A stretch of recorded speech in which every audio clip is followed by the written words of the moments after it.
En el nombre del Padre, del Hijo y del Espíritu Santo. Okay, Mitchell, you got this, right? Dude, easy.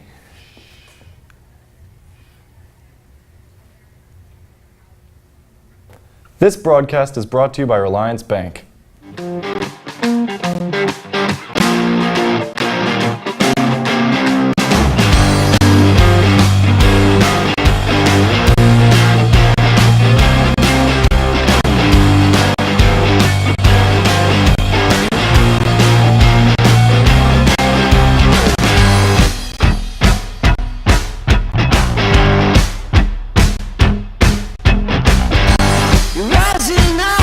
The falling down. I should have stopped, but I do not know how. Just for now, let's make things right.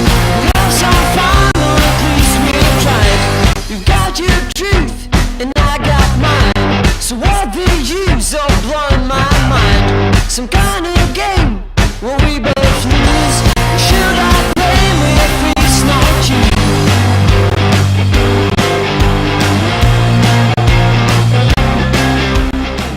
Good morning, Lakeside. I'm Katie Davis. And I'm Mitchell Hawes. Hey Katie, did you hear? We have a short week this week. That's right. Friday we're out of school. Seniors, the countdown is nearing an end. We've all made so many memories, and here's just a few.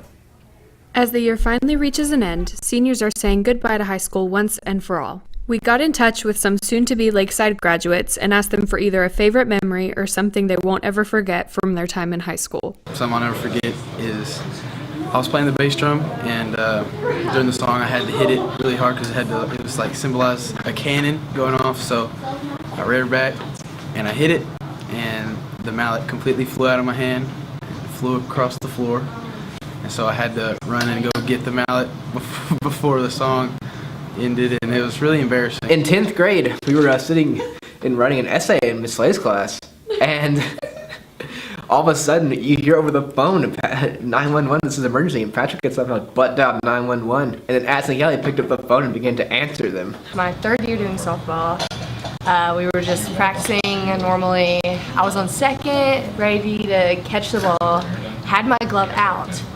All of a sudden, I somehow miss it with my glove right in front of my face. Smacks me in the nose. I just start laughing, and then somebody screams, "Kenzie, your nose is bleeding."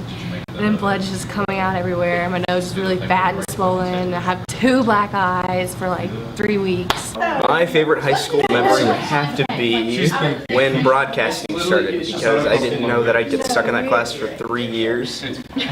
Make really good friends with a lot of people, find out what I want to do with my life, and have a teacher that has inspired me to do all sorts of crap. I'm going to say this is the proudest moment of my life. I was a class officer my junior year, and I got to crown the prom king at prom, which was Sam Carroll. Mr. Pierce fell in the class in 10th grade, and everybody thought he died for like 30 seconds, and it was super funny because like it was dead silent until he got up and all you hear was Last year in Spanish too, when we did the piñata, and I had to climb the tree, but I climbed up to the top, and I shook the branch, and Miss Eberhard had no idea where I was until she saw me in the tree and started freaking out.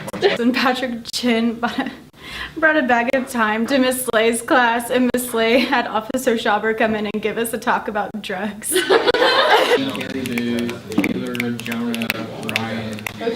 I don't have one. Really? It sucks. Memories come, but they won't ever go. Here's to new beginnings, seniors. Congrats. This has been Reina Gutierrez with Lakeside TV. 13-year seniors, make sure you sign up for the special recognition for senior celebration. The sign-up sheet is in the office. If you're interested in volunteer work, Mid-America Camp needs assistance for their summer program. The deadline to apply is May 12th, and the applications are in Mrs. Stratton's office. The school year is nearing an end, and I know most of us still have textbooks sitting at home. Seniors, Mr. Evans needs all those textbooks turned in by April 21st. Graduation is May 21st at 3 o'clock in the Convention Center. Underclassmen, good luck, and enjoy those 3 weeks without us. With all the turmoil in Syria, here's a brief video of how others are helping Syrians.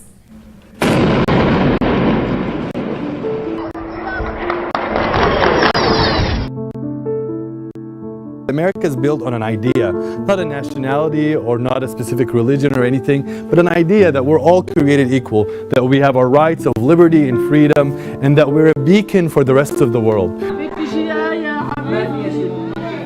No one cares about you in the world, no one cares if you die, and everyone has left you. And so we want to counter that with messages from people like you, from your parents. Rights that we enjoy here because they are our rights, they're God-given, they're universal, but often we take for granted. And so many people have sacrificed and would sacrifice so much for the chance to be able to have things like liberty, like freedom of speech, like democracy, like dignity, like the ability to have self-determination, the ability to criticize your government when you want to. But what's been more important has been kind of the personal connections that we've made with these students and teachers inside Syria.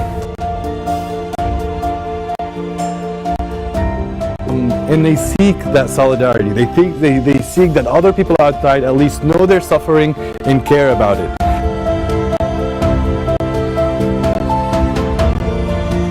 And so it's been kind of my responsibility to tell their stories.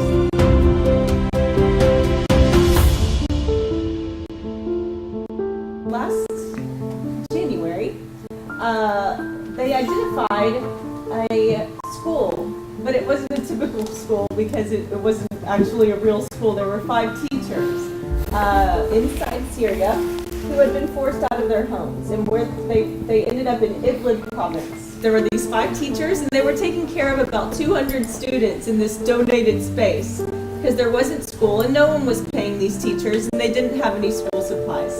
Then, for the last 8 months, we have been reaching out to our communities.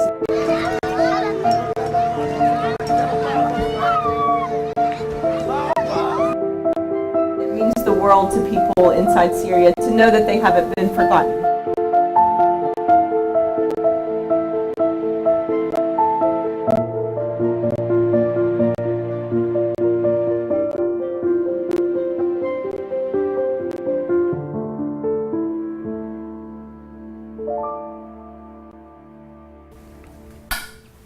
Well, that's it for today, Lakeside. Have no fear, for the end is near. See you on the other side.